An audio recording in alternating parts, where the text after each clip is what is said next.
یا یہ نماز آپ کی قبول ہوگی؟ بتائیے قبول ہوگی؟ میرے بھائیو جواب دیجیے نا. قبول نہیں ہوگی. کیوں نہیں ہوگی؟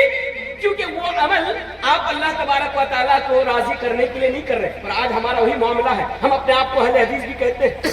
ہم اپنے آپ کو, یہ ہمارے لیے اعزاز کی بات ہے کہ آج ہم اور آپ اہل الحدیث ہیں, قرآن و حدیث کے ماننے والے ہیں. ہم نماز اسی طرح پڑھتے ہیں جس طرح رسول نے ہمیں سکھایا ہے.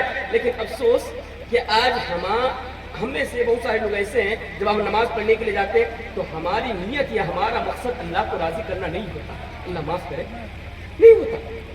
بہت سارے, خاص کر کے نوجوانوں کی بات میں آپ کے سامنے کر رہا ہوں. مثال دوں, دیکھیے جمعہ کے روز آپ کے علاقے میں جو جامع مسجد ہے, کل ہی جمعہ کی نماز پڑھنے کے لیے جائیے گا, پوری مسجد فل ہو جاتی ہے. جمعے کی نماز ہوتی کہ نہیں ہوتی؟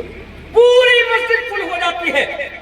جمعہ کی نماز ختم, عصر کی اذان ہوئی, عصر کی نماز پڑھنے کے لیے آپ مسجد کے اندر جائیے, پوری مسجد خالی. ایک دو بزرگ کے سوا, بوڑھے آدمی کے سوا پوری مسجد خالی. مجھے ایمانداری کے ساتھ بتائیے وہ لوگ کہاں گئے جو جمعے کی نماز پڑھنے کے لیے مسجد میں آئے تھے, جن کی وجہ سے پوری مسجد فل ہو گئی تھی, لیکن عصر آتے آتے اور عصر کی نماز میں پوری مسجد خالی. وہ لوگ کہاں گئے؟ کون ہے وہ لوگ؟ کیا وہ لوگ قبرستان سے اٹھ کے آئے تھے؟ نعوذ باللہ. کہاں سے آئے تھے؟ کیا ہمارے منزلی سے آئے تھے؟ کیا وہ لوگ رمچندر پور سے آئے تھے؟ نہیں, وہ آپ کے گاؤں کے تھے. لیکن جمعہ کی نماز پڑھنے کیوں آئے؟ کیا اس کا مقصد اللہ کو راضی کرنا تھا؟ نہیں, اس کا مقصد یہ تھا کہ چلو بھائی 5 وقت کی نماز تو نہیں پڑھتا ہوں, کم سے کم جمعہ کی نماز تو ادا کر لوں, جمعہ کی نماز تو پڑھ لوں. اگر جمعہ کی نماز نہیں پڑھوں گا تو گاؤں والے کیا کہیں گے؟ پھر یہ جو آپ نماز پڑھ رہے ہیں نا گاؤں والوں کو دکھانے کے لیے, ارے بھائی یہ نماز آپ کی قبول نہیں کی جائے گی, اور ایسا عمل تو ایسا جنت کے اندر نہیں جائے گا. اچھا, اور ایک چیز, ہم میں سے بہت سارے نوجوانوں کا آپ دیکھیں گے گھر میں ہوتا, ایک وقت کی نماز بھی وہ مسجد میں آ کر ادا نہیں کرتا. ایک وقت کی نماز بھی مسجد میں آتا, لیکن جب سسرال کو جاتا تو 5 وقت کی نماز مسجد میں جا کے ادا کرتا.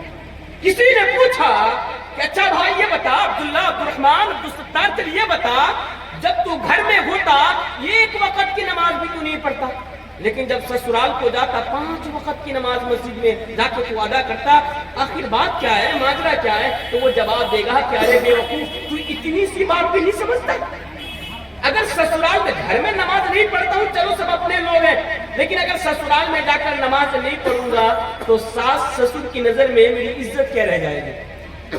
ساس سسر کی نظر میں میری عزت کیا رہ جائے گی؟ تو بہت سارے نوجوان گھر میں نماز نہیں پڑھتے, لیکن جب سسرال میں جاتے تو نماز پڑھتے. وہی حال بزرگوں کا بھی ہے. ایک وقت کی نماز مسجد میں جا کر ادا نہیں کرتا, لیکن کیا کرتے ہیں, گھر میں جب کوئی نیا سمجھی آتے, بیٹی کی سسرال کی طرف سے کوئی مہمان آتے گھر میں, یعنی کندھے میں کیا کرتے, وہ گمچھا لٹکا کے مسجد کی طرف نماز پڑھنے کے لیے جاتے, ان کو شرم تک نہیں آتی بے خدا کو. یہ حال ہے. تو میرے بھائیو, عمل صالح کرنے پڑیں گے, وہ اعمال جس کی دلیل قرآن میں بھی ہو, حدیث میں بھی ہو, اور نبی کے طریقے پر بھی ہو, اور وہ عمل صرف اور صرف اللہ تبارک و تعالیٰ کی رضا کے لیے ہو. وہ عمل آپ کو دنیا کے اندر کرنے کے لیے, جب آپ جنت کے اندر جا سکتے ہیں. اگر آپ کسی اور کو راضی کرنے کے لیے کریں گے تو یہ ریاکاری ہے میرے بھائیو. اور حدیث ہے کہ ریاکاری بڑی خطرناک چیز ہے, اور ریاکاری کی وجہ سے 3 قسم کے لوگوں کو سب سے پہلے جہنم کے اندر ڈالا جائے گا. آئیے دوسری چیز پر میں آپ کو لے کر جاتا ہوں. والذین آمنوا وعملوا الصالحات اولئک اصحاب الجنة هم فیہا خالدون. اے لوگوں, جنت میں جانے کے لیے ایمان لے آنا پڑے گا, اور ایمان لے آنے کے بعد عمل صالح کرنا پڑے گا. جو اعمال نبی نے ہمیں اور آپ کو بتائے وہ اعمال دنیا کے اندر ہمیں اور آپ کو کرنا پڑے گا, تبھی ہم اور آپ کو جنت کے اندر جا سکتے ہیں, ورنہ ہم اور آپ کو جنت کے اندر نہیں جا سکتے. اب آئیے اور ایک حدیث میں آپ کے سامنے رکھتا ہوں, جنت میں جانے کے لیے کیا کرنا پڑے گا. اللہ کے پیارے حبیب جناب محمد رسول اللہ صلی اللہ علیہ وسلم بیان فرماتے ہیں, کل امتی یدخلون الجنت الا من ابا. اور لوگوں, اگر تم جنت کے اندر جانا چاہتے ہو, اس حدیث کو سن لو. نبی بیان فرماتے ہیں, کل امتی یدخلون الجنت الا من ابا. اور لوگوں, میری امت کا ہر ایک فرد جنت کے اندر جائے گا. آپ بھی جنت کے اندر جائیں گے, آپ بھی جنت کے اندر جائیں گے, میں بھی جنت کے اندر جاؤں گا, میرے بغل میں شیخ محترم جو بیٹھے ہوئے ہیں وہ بھی جنت کے اندر جائیں گے. کل امتی یدخلون الجنت الا من ابا. وہ لوگوں میری امت کا ایک فرد جنت کے اندر جائے گا الا من ابا, سوائے اس کے جو جنت کے جانے سے انکار کرتا ہو. حدیث پر غور کیجیے. سارے لوگ جنت کے اندر جائیں گے لیکن وہ جنت کے اندر نہیں جائیں گے جو جنت میں جانے سے انکار کرتا ہوں. اچھا ایک چیز مجھے بتائیے, بھلا مسلمان ہو, شرابی ہو, جواری ہو, نماز نہ پڑھتا ہو, روزہ نہ رکھتا ہو, اپنے مال میں سے زکوٰۃ نہ دیتا ہو, بھلے ہی وہ گنہگار ہو, ہر برائیاں ان کے اندر کود کود کر بھری ہو, لیکن اگر ایسا انسان سے سوال کیا جائے, کبھی پوچھا جائے کہ اچھا بھائی یہ بتا تو جنت میں جانا چاہتا ہے یا جہنم کے اندر جانا چاہتا ہے, وہ کیا جواب دے گا؟ کیا جواب دے گا؟ کہ میں جنت کے اندر جانا چاہتا ہوں. اگر مسلمان ہے, قیامت کے روز پر اگر ایمان ہے تو وہ کیا کہے گا کہ میں جنت کے اندر جانا. ایک گنہگار بھی جہنم کے اندر نہیں جانا چاہے گا کیونکہ وہ جانتا ہے کہ جنت سے بڑھ کر کوئی کامیابی نہیں ہے. یہ الگ بات ہے کہ نماز نہ پڑھتا ہو, روزہ, لیکن وہ چاہے گا تو, اس کی تمنا تو ہے کہ مجھے میری موت کے بعد مجھے جنت نصیب ہو جائے. لیکن اللہ کے نبی نے یہاں بیان فرمایا کہ سارے لوگ جنت کے اندر جائیں گے سوائے ان کے جو جنت میں جانے سے انکار کرتا ہو. پوچھا گیا اللہ کے نبی سے تو اللہ کے نبی نے بیان فرمایا, ان دو چیز کو یاد رکھیے. کیا بیان فرمایا؟ کل امتی یدخلون الجنت الا من ابا. پھر آگے اللہ کے نبی نے بیان فرمایا من اطاعنی دخل